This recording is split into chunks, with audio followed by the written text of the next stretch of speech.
Welcome to this channel. My name is Patti. For today's video, I would like to talk about synchronicities. Up here, I am going to put the definition of synchronicities, but I also want to define them myself. Basically, just like when moments happen, events happen, that you just coincidence, like things you just can't seem to explain. I mean, it could have been something that was inside of your head, and now you're like literally seeing it in the physical world, right? Like you're literally seeing it being materialized. You were thinking of a song and then you hear it, or you see the repetitive numbers, right? 11, 11, 12, 12. You go through deja vu. For me, just another word of synchronicities would be coincidence, right? But it's just some of these coincidences that you just can't seem to explain, right? It's just, it even seems like coincidence isn't the right word, right? Because this isn't just a coincidence. Like, this is something much more than that. Before I was in my spiritual journey, I can't tell you if I had any coincidence or synchronicities, right? Maybe I had them and I just wasn't aware, right? But when I was trying to be my best version, right, I had synchronicities all the time. Like, I was literally, I mean, I was seeing the repetitive numbers. I was having deja vu moments, things that I was just thinking about. I was now hearing someone talking about them. It was just wild. Like, I think that's the perfect word for them again, because it feels like these strong coincidence. Like, what? Like, how did this happen? Like, what? And so, because we need to know things, right? Like, us humans, we need to know the reasoning, we need to know the definition, we need to know the meaning. Like, we need to know, right? We need to know. um I needed a word for what was happening. I needed a word for those coincidences. And behold, I came to the word synchronicities, and I was like, that's literally it. So then I understood that synchronicities were like little messages that you were aligned with the universe. And who was sending these messages? Little angels, right? Angels. You're guiding.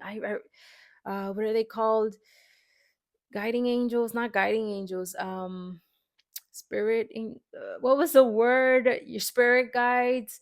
um but just, these people, these beings that wanted the best for you, right, that were looking out for you, that were guiding you, that were helping you, right? They were helping you along your spiritual journey, along your journey to being the best version of yourself, right? These beings of light, they were the ones that were sending these little moments, right? These little moments that just brought you some confirmation that you were doing things good, that you were on the right path.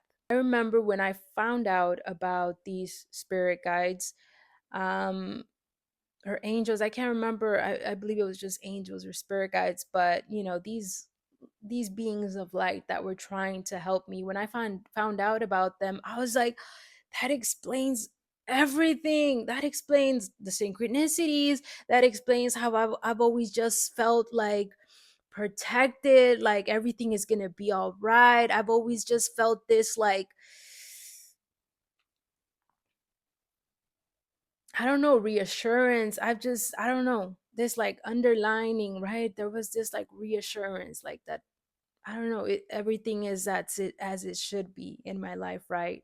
Even when it feels like it's not. There was this like feeling that, yeah, it might not be okay right now, but it will be okay. And so I found out that sometimes these beings of light will leave like little items for you, right? Or will put something specific for you to see. And for me, I felt it was a feather, right? And it was because one day, I can't even remember. I'm gonna see if I can remember, but We were outside, me and my kids, and there was a feather on my son's tricycle, and he gave it to me, and I even said, "Oh, that was so random. Like, why a feather? Like, what?" And then that's when I looked it up because, again, we want to know the meaning of these things, right? And so I looked up, like, what a feather means, right? And it was like a sign that your spirit guide was leaving you, like, so that you know that you're not alone, so that you know that you are aligned with the universe. And so I became dependent on those signs. I became dependent on seeing feathers.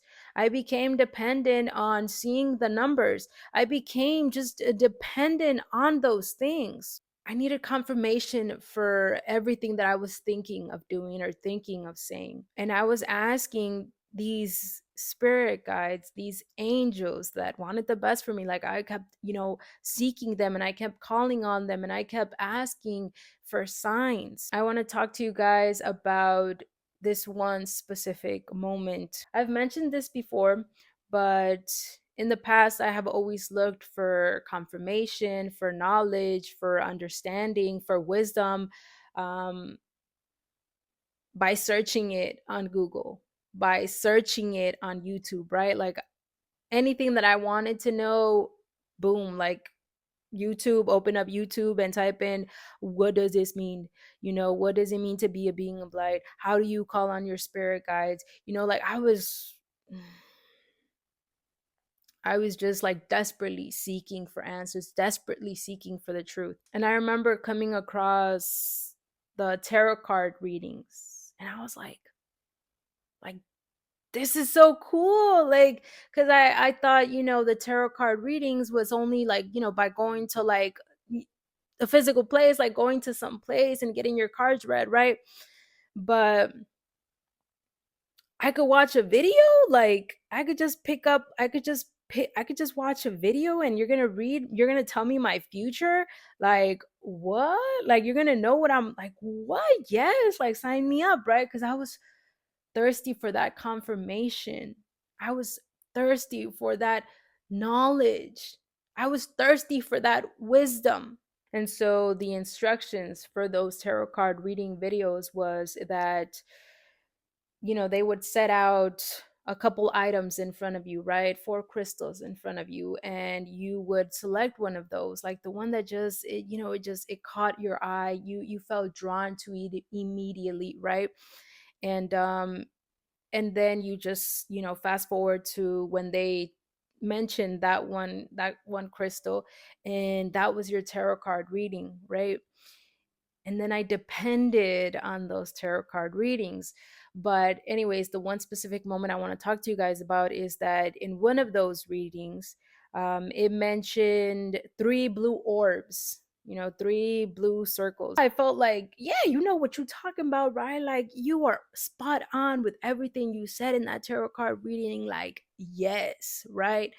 um and then, um maybe a day or two after that, my me and my husband were talking in the kitchen, and my son took a picture of us, right? Like, of us talking. And then my husband, took the phone, and then he's like, "Oh, look, he took a bunch of pictures of us." And he showed me the picture, and in the picture there were two blue orbs on my face, and there was one blue orb around me. You could just imagine. I was like elated because I had confirmation. I was like, dang, like, these spirit guides, these angels, they're really like with me. I'm really doing things right. Like, I'm really where I'm supposed to be. Like, I was just thrilled. Um, in that time though, God was already, I mean, God has been pursuing me, right? But in that moment, he was already like stirring something in me. And maybe a month later, some weeks later, I remember I needed that confirmation again. I needed that reassurance again that I was on my right path, that I was doing things right. Like, I needed that confirmation that my spirit guides were with me, right? Like I just needed that. So I remember, because the picture was taken on my husband's phone, it wasn't taken on my phone. I was like, let me go back to that picture just so I can feel that confirmation again, right? And so yeah, I opened up my husband's phone and I went to that specific picture. And yeah, the blue orbs were there, but there were so many other than just three. Like, it wasn't just the three that that tarot card reading mentioned. There were many others. Like, they were all scattered, but I don't know. Before, it was like I just really wanted it to be real. So I don't know. I only focused on those three. I don't know what it was. I don't know what it was exactly. But at that moment, I was like, what? Excuse me, what? Like, what you mean? Like, what does mean? Like, what? So needless to say that I was confused, and I wasn't just confused because of that thing, but I was confused of so many things, because it was like literally, like, what? Like, am I not being protected? Like, am I not being like cared for? I mean, am I doing things right? Am I not aligned with the universe? Like, where have I messed up? Like, what's going on? I was literally distraught. Like, I literally didn't know. I relied so heavily on the synchronicities, right? Like, I relied so heavily on those numbers, right? Like, seeing the repetitive numbers, those were confirmations for me that I was doing things right. So then that was kind of losing its power, because the thing was, I was still seeing those repetitive numbers, right? But it was kind of like, but who's sending them, or why am I seeing them, or what do they mean? Like, I was just really confused. Then I came upon the audiencias, which basically means godly coincidences. Godly coincidences. And I was like, oh, okay, so it's God, right? Like, God is the one that's sending all of these, like, synchronicities, all of these coincidences, all of these moments that you can't explain, right? Like, oh, this is from God, right? And that was taking me to another, something that wasn't from God. The new age has so many, I mean, so many deceptions, so many things that just seem true but are not true. It's scary, like, it's literally scary. When I went into that route in my spiritual journey where I don't want to say following God. I don't know. I don't even know what, like, what do we call that? Because we can't even explain what we were doing, right? But I thought I knew God. As I mentioned in the previous video, I thought I knew God, right? And I thought I saw God, right? Como, some people say, yeah, you don't need to go to a church, man. Like, you don't need to go to a church to be with God, to talk to God. Go to nature, go to the mountains and just talk to God, man. Like, seriously, that's it. We have been deceived with those little beliefs, right? We don't need to go to church to see God, to speak to God, right? Like, I could just go to the mountains and pray, like, that's it. I can just say affirmations and that's it. And I'm not trying to, like, make you guys feel bad. I am not trying to do that. I pray that you can open up your eyes to see. I know that you're trying to see the truth, you're trying to find the truth, you're trying to know the truth, right? And whenever these, like, little opportunities of deception, I don't know, whenever these little beliefs, like, pop up, you're like, that makes so much sense. Like, yes, because that was me. Everything made sense to me. If everything makes sense, then what is the truth? I think I drifted off, but what I was saying is that back when I thought I knew God, right? Um, and because I knew God, right? Like, I didn't have to go to church, right? Because I could just speak to Him whenever I wanted to. In those times, I didn't want to go to church, but because my husband, he has always gone to church, right? Well, I'm not going to say always, but he's gone to church. Because of him, right? I had to still go to church. But I wasn't listening, right? I was actually, my heart was, it was getting hardened at what they were saying, at the little jokes that the pastor was making, right? Like, and every time they were asking for money, like I was just like, why are you guys asking for money? Like, we should be able to do with whatever we want with our money, not give it to you. Whole time, like I didn't have money to my name, but but like, you see how we were just deceived into like believing that we're right, that me pati, I am right, like I know what's good, like, and I know what's wrong, and that's wrong, and I'm good and I'm right. Do you see the pridefulness? There's no humility. I don't know, but last time I checked, humility is a good thing and pridefulness is a bad thing. But not when it comes to new age, not when it comes to being on your spiritual journey. Because what matters on your spiritual journey is that you become your best version. That's all that matters.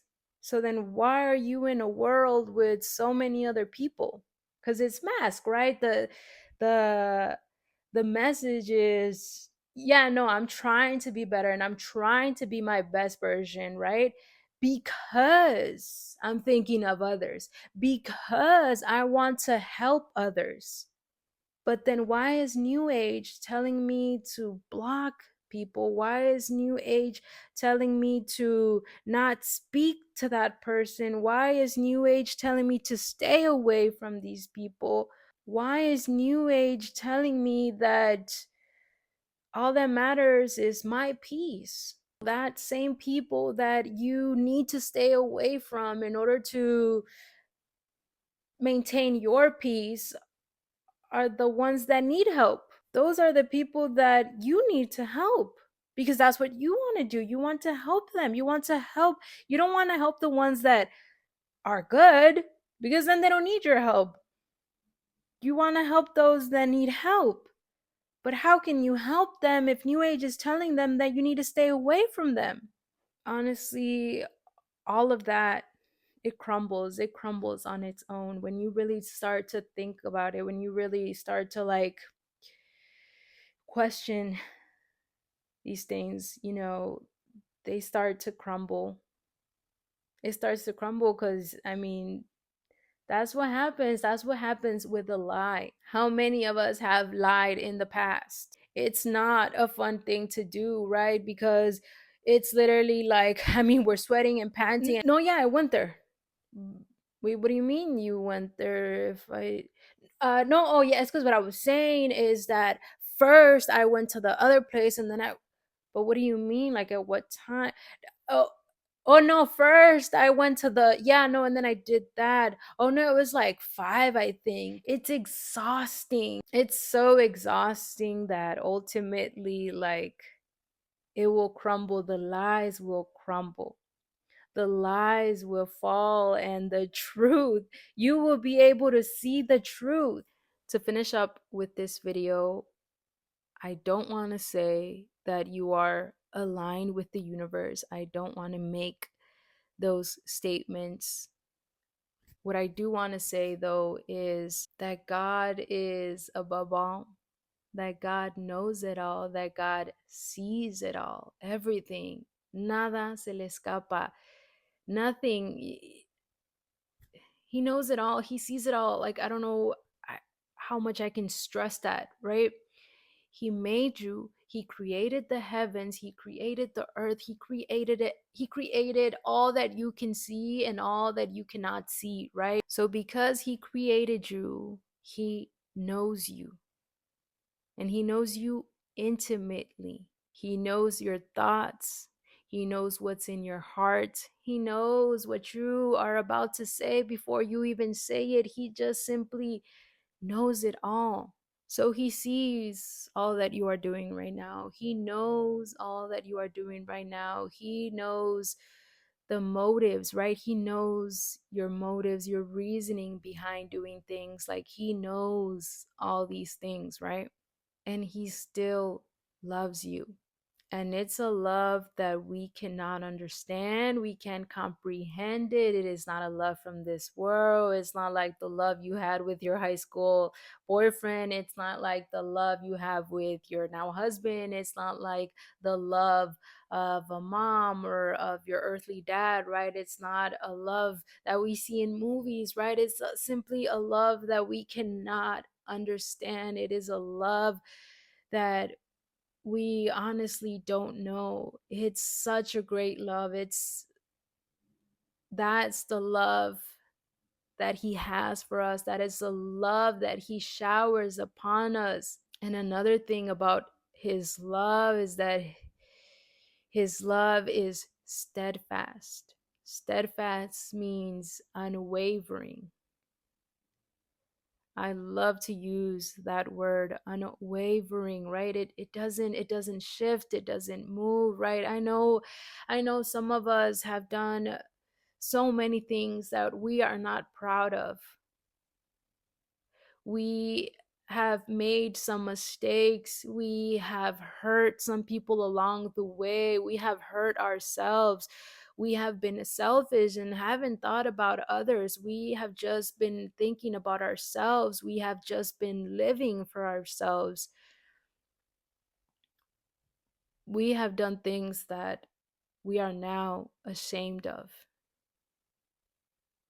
And even now, we keep messing up, right? Even now we're still not perfect, because that's the whole reason we're on this spiritual journey, right? Because we want to be the best version of ourselves. So in other words, we're not perfect yet. In other words, we keep messing up. And even now, God still loves you. God still sees you. God still knows you. And he still loves you with that steadfast love, that love that is not wavering. Because of his steadfast love,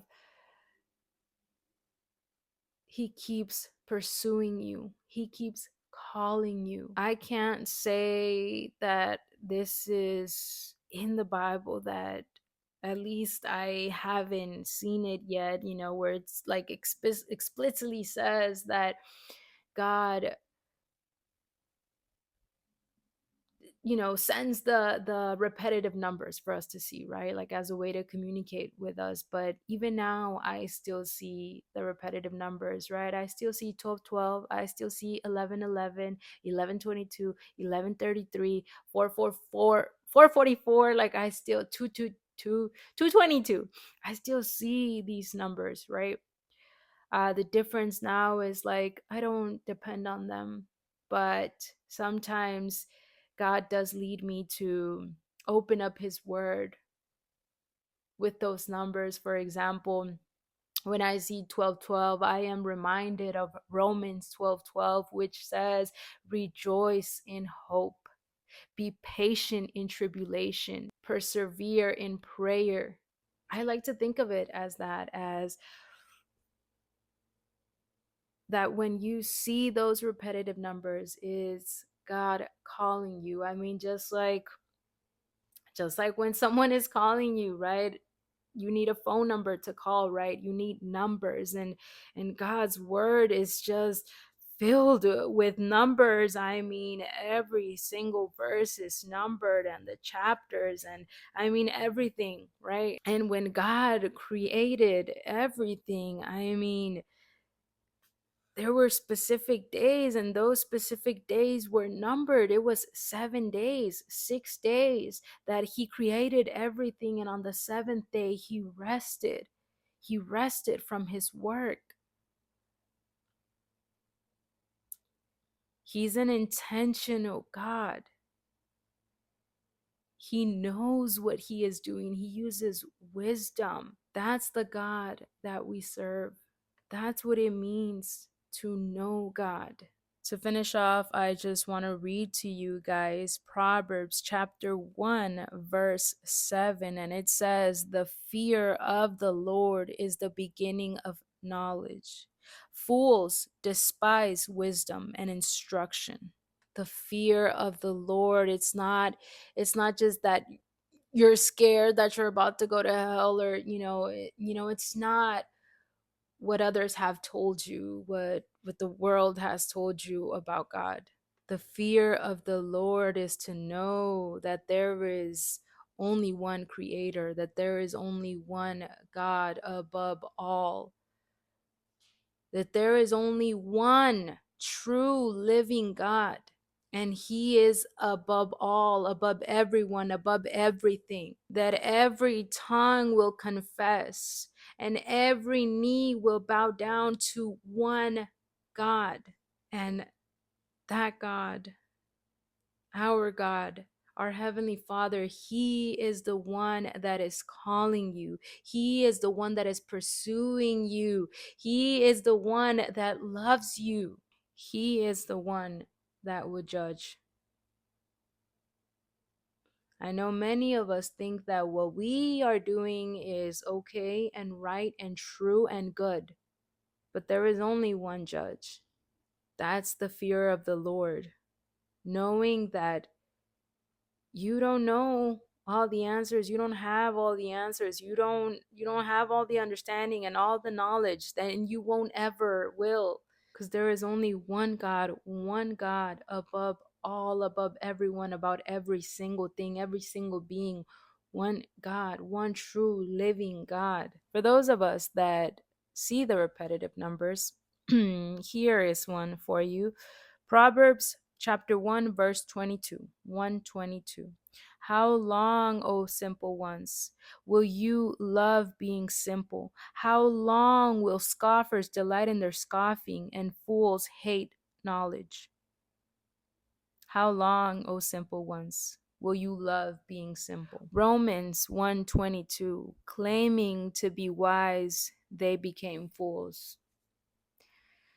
I remember when I read that, and it pierced me. I was like, that is me. Claiming to be wise, they became fools. I really thought I knew everything. I really thought I had all the answers. And if I didn't have all the answers, I thought I knew where to go to get all the answers to my questions. Claiming to be wise, they became fools.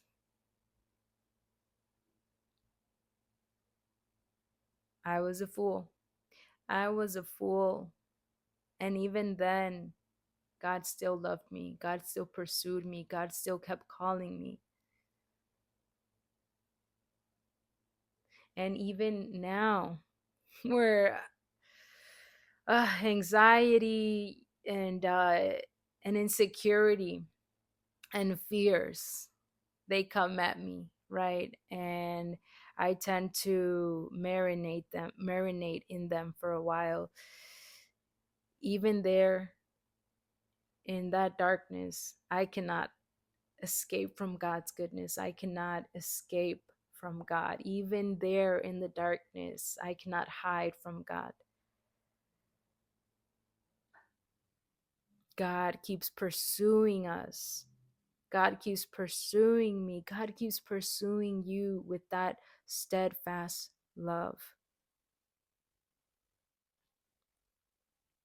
I pray, Father, that you open up their eyes, that you open up their ears to hear, Father. I pray that you open up their hearts to receive your word, Father, to receive you, Father. In Jesus' mighty name, amen. Thank you, guys. Thank you so much for being here with me. I hope that you guys are doing good in your mind, in your spirit, in your heart. I hope that you guys are doing good. And if you are not doing good, I hope that you go to God. I hope that you call on God, that you call out his name, because honestly, he is the only one. He is the only one that can not only help but save us. Salvation belongs to the Lord alone. That's it, you guys. Thank you so much for being here. Until next time.